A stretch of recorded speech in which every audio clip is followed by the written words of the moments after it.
Episode 185 of the Outdoor Biz Podcast with Michael Tucker from Revenue River. This episode is brought to you by Mountain Hardware. Shop new arrivals at mountainhardware.com, plus join elevated rewards for free shipping on all orders. Go to theoutdoorbizpodcast.com/mountainhardwarenew and get yourself a new cozy warm jacket for winter. That's theoutdoorbizpodcast.com/mountainhardwarenew. I believe achieving success in the outdoor biz is dependent upon embracing the outdoor lifestyle and learning from outdoor leaders that came before you. If you agree, then listen up for tips, advice, and hacks about growing or starting your career in the outdoor biz. My name is Rick Sayes. Welcome to the Outdoor Biz Podcast.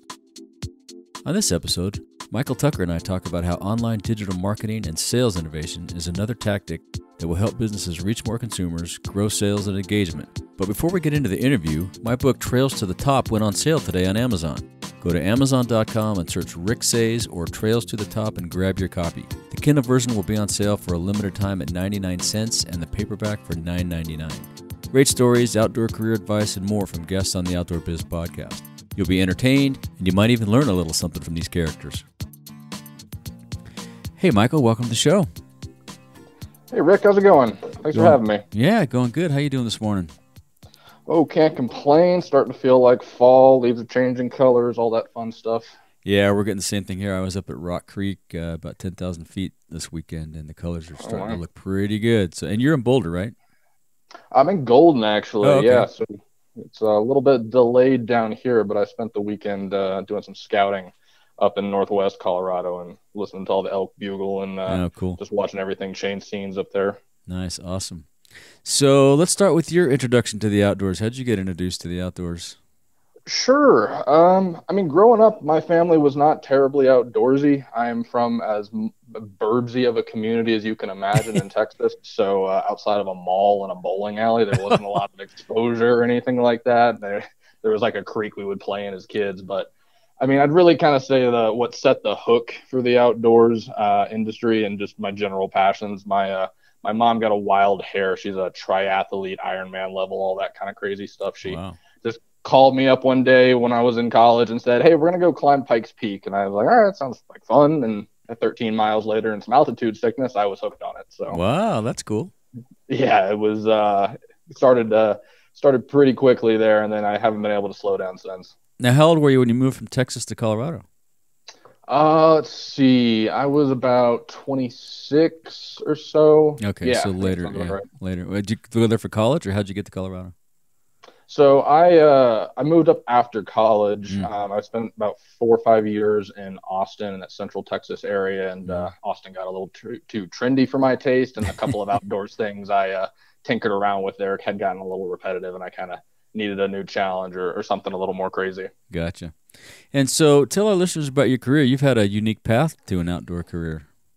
Yeah, I would definitely say it's a little non-traditional in that sense. So after I got out of school, I hopped around the Austin tech scene for those 4 or 5 years that I was in Central Texas. So I played the startup game, grew some companies, did a couple of stints in some larger corporations. Man, that must have been like a PhD in startups and tech, right? That's a good time to be doing that. Yeah, definitely kind of was like on that precipice of the tech boom there. So a lot of exposure, got to play like fresh out of college. I had some very large ad budgets I was playing with. So a lot of trial by fire kind of thing and drinking from the fire hose. But there's, professionally speaking, no better way to learn than that kind of move. But yeah, after I got the itch to move up to Colorado and kind of change scenes, I signed on with another corporation up here, and I won't name drop or anything, but they laid me off on my 1-year anniversary. Jeez. I had just gotten back from a week at my buddy's place, and like my literal first day in the office that we were moving buildings. So I set up my desk, and my boss calls me in his office and says, "Oh, this is your last day." And so I just kind of threw my hands up and I'm like, "All right, I'm out of this." So yeah, man.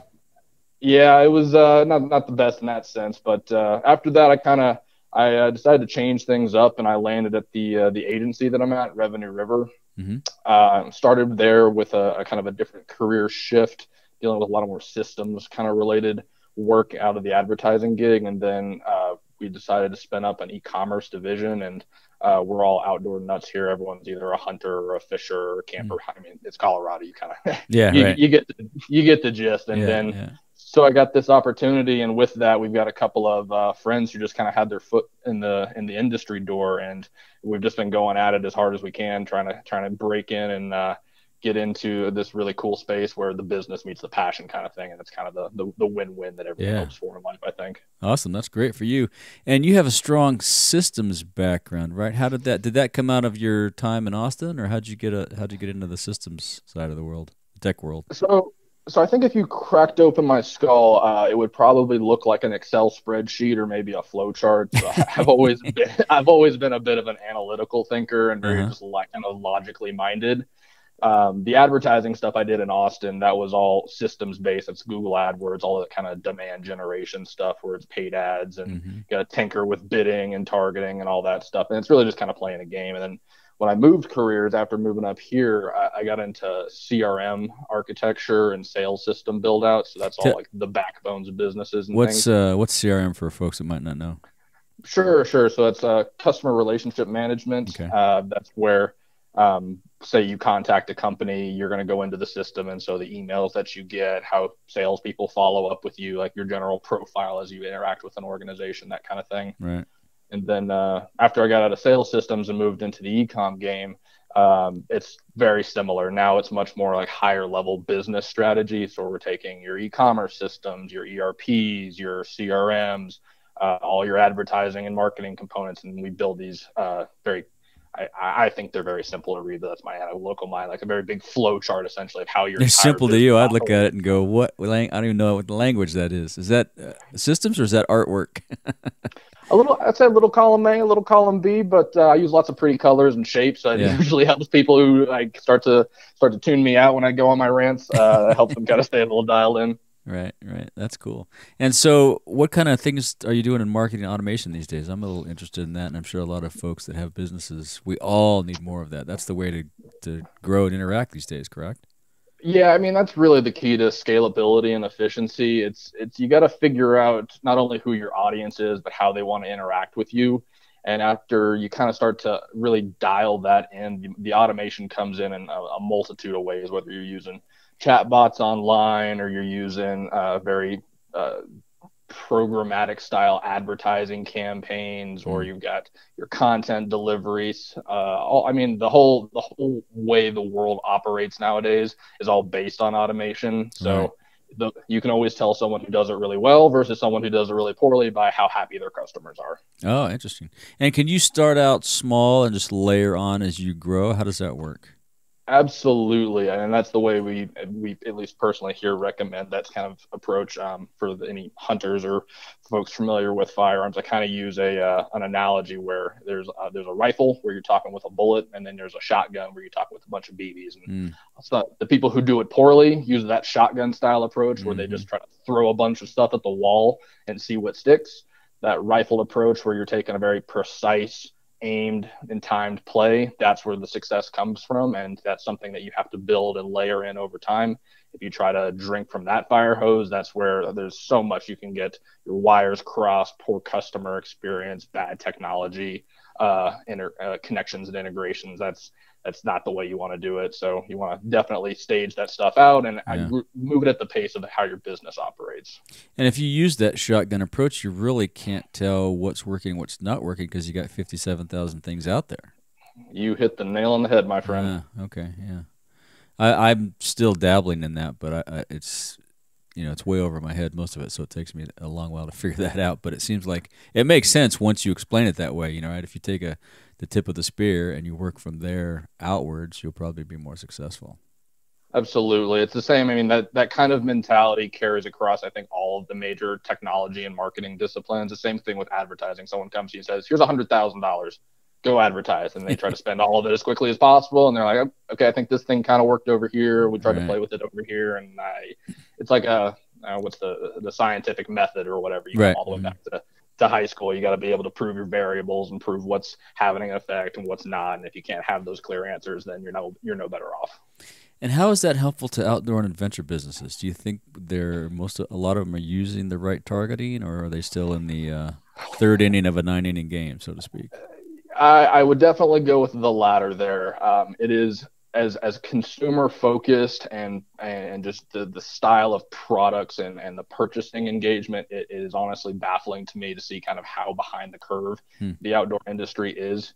The bigger companies like your VF Corps or your Cascade Designs, the big holding companies that have the big budgets, they tend to do a much better job because obviously they have the resources to do so. Right.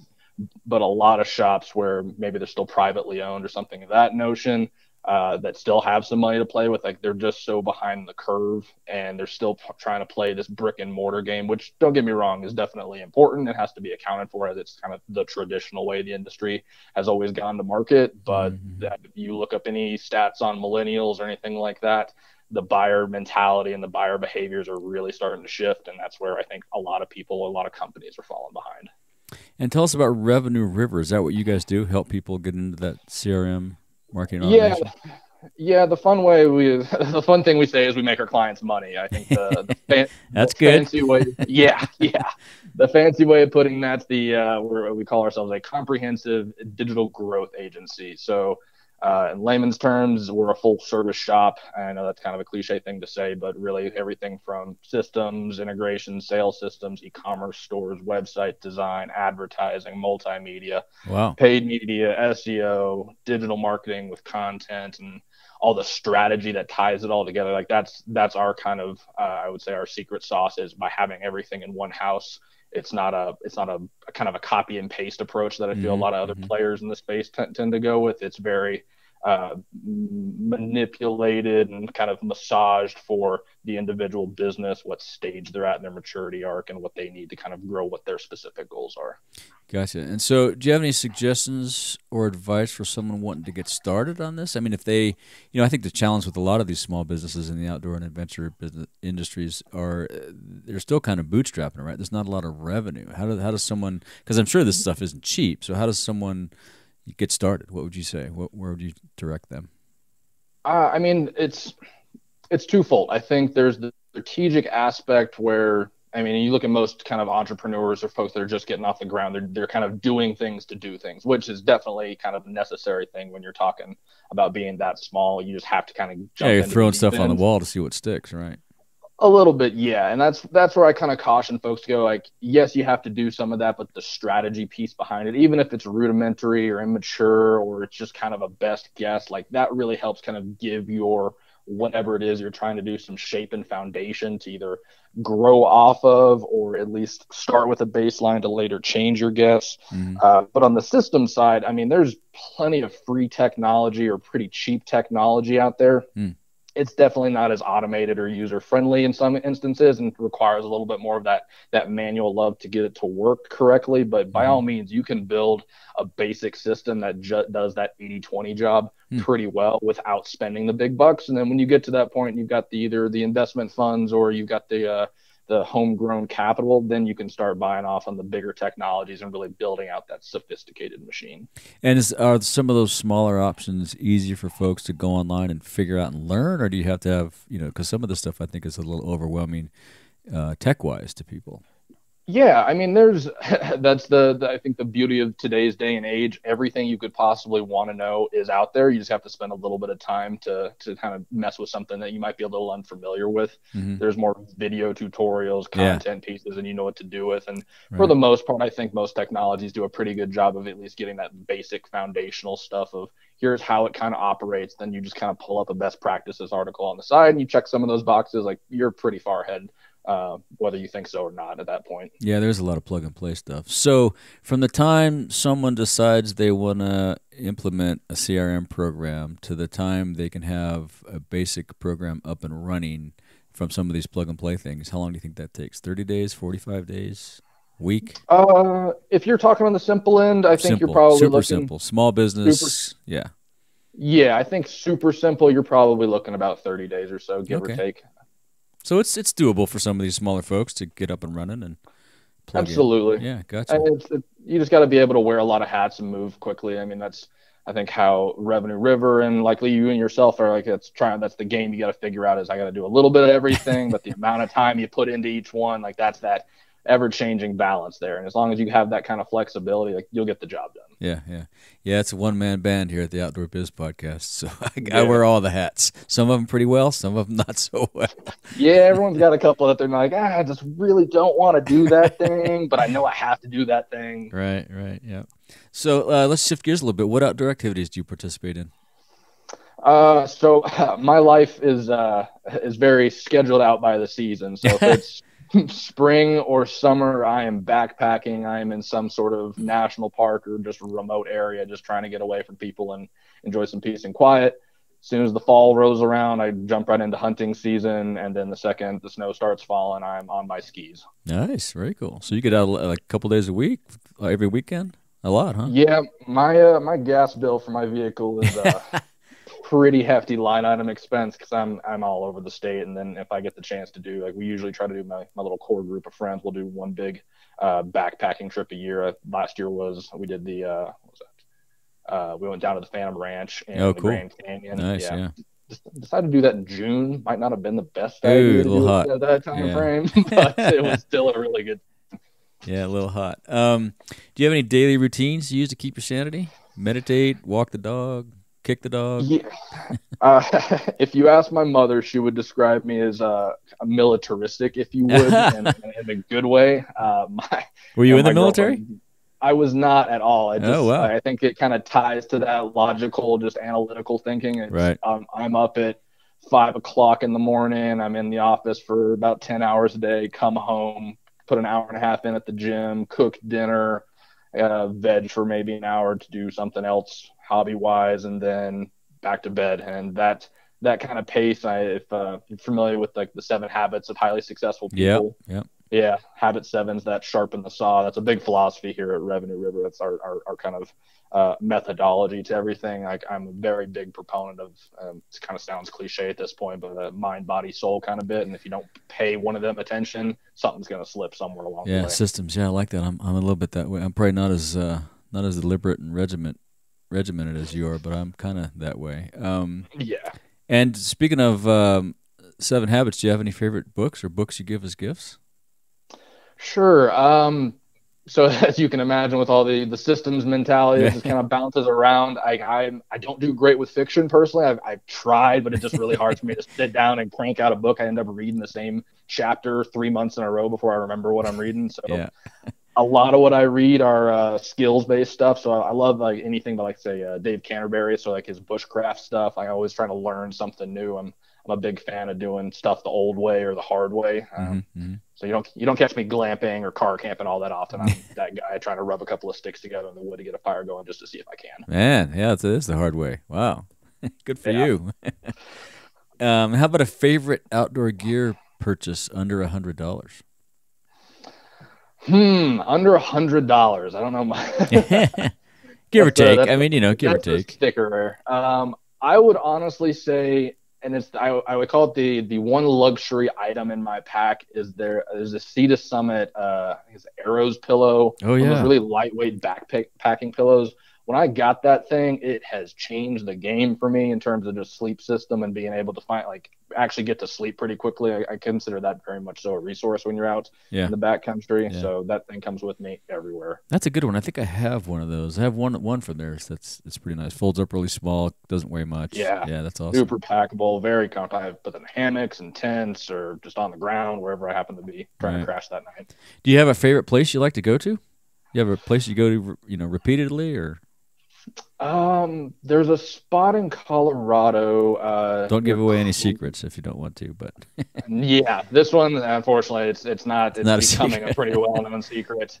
That's near Kremling, and it's part of the South Williams Fork area. There's this one kind of trail that kind of loops around this big cliff face, and it's just this kind of pristine, like, postcard view of Colorado, and you can camp right in there. And every morning I'd go for a little hike in there with my dog when I'm out that way. And there's always a couple of moose running around. You can hear the elk in the background. It's one of those, like, picturesque, like, this is why I came to Colorado sort of thing. That's my really quick getaway to kind of spot without trekking out 4 or 5 hours of the car. Yeah, very cool. And as we wrap up, is there anything else you'd like to say to our listeners or ask of our listeners? I would leave the listeners, as they're all business-minded individuals or folks looking to get into the space, that you really got to get with the times, folks. It's time to get your technology and everything like that really in order. And if you're not paying that the due diligence that it deserves, you're going to get behind that curve. I touched on it earlier with the whole buying behavior changing and the need to really embrace the go-to-market strategies and things like that. Like that's the stuff people really need to pay more close attention to, that direct consumer mentality versus maybe the traditional brick and mortar way of doing things. I think that's the big takeaway, or the big item I'd leave folks with, to really give them that's good advice. Yeah, it's it's interesting. You don't want to be the first guy in, because that typically tends to be the most expensive and the most complex. Yep. But if you wait too long, then you're right back to that super expensive, tough way to get in. Precisely. So, we do the first in approach. That's where we like to call ourselves on the bleeding edge, where sometimes it is a little painful, but we'll learn those hard lessons for you. Gotcha. And if people want to reach out to you, how can they follow up? LinkedIn's probably the best way to do it. I'm pretty on top of my LinkedIn game. Cool. We'll link to that in the show notes. Yeah, we'll put a link. Yeah, I'd say that's probably the best way. All right, cool. Well, thanks, Michael. It's been great catching up. Yeah, man, it's been fantastic talking to you as well. Yeah, I'll see you in a couple weeks when I'm out in Denver. Yeah, fantastic. Let's go grab a drink or some food. All right, sounds good. Take it easy. If you want more of the Outdoor Biz Podcast, you can subscribe on Apple Podcasts, Google Podcasts, Stitcher, Spotify, or wherever you get your podcasts. Be sure to go to the outdoorbizpodcast.com, where you find all the episodes, show notes, and much, much more. Until next time, be sure to make time to get outside.